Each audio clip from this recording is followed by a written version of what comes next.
Welcome to Hindi class. ഇന്ന് സാധാരണ നമ്മൾ ഡെയിലി ലൈഫിൽ ഉപയോഗിക്കുന്ന ഹിന്ദി സെൻറ്റൻസിനെ കുറിച്ചാണ് പറയുന്നത്.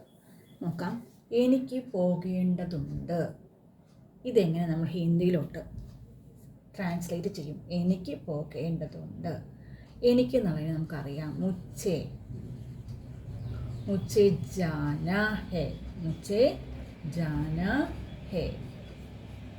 എനിക്ക് പോകേണ്ടതുണ്ട്. മുച്ചേ ജാനാ ഹേ. അതുപോലെ വരുന്ന വേറൊരു സെൻറ്റൻസാണ് എനിക്ക് പഠിക്കേണ്ടതുണ്ട്. എനിക്കെന്നുള്ളതിനെ നമ്മൾ എന്ത് പറയും? മുച്ചേ എന്ന് പറയും അല്ലേ. മുച്ചേ പഠനാ ഹേ. മുച്ചേ പഠനാ ഹേ.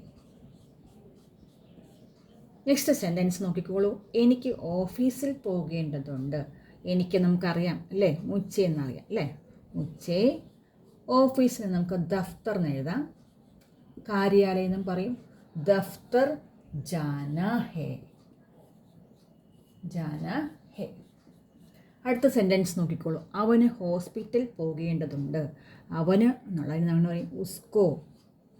ഉസ്കോ. ഹോസ്പിറ്റലിന് ഹിന്ദി വേർഡ് അസ്പതാൽ. അസ്പതാൽ ജാനാ ഹേ.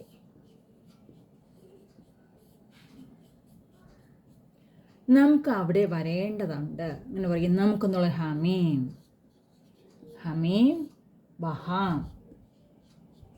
വഹാം എന്ന് വെച്ചാൽ അവിടെ വരേണ്ടതുണ്ട്. വഹാം ആന ഹേ. ഇതുപോലെ ധാരാളം സെൻറ്റൻസ് സ്വയം പറഞ്ഞ് പഠിക്കുക. Thank you.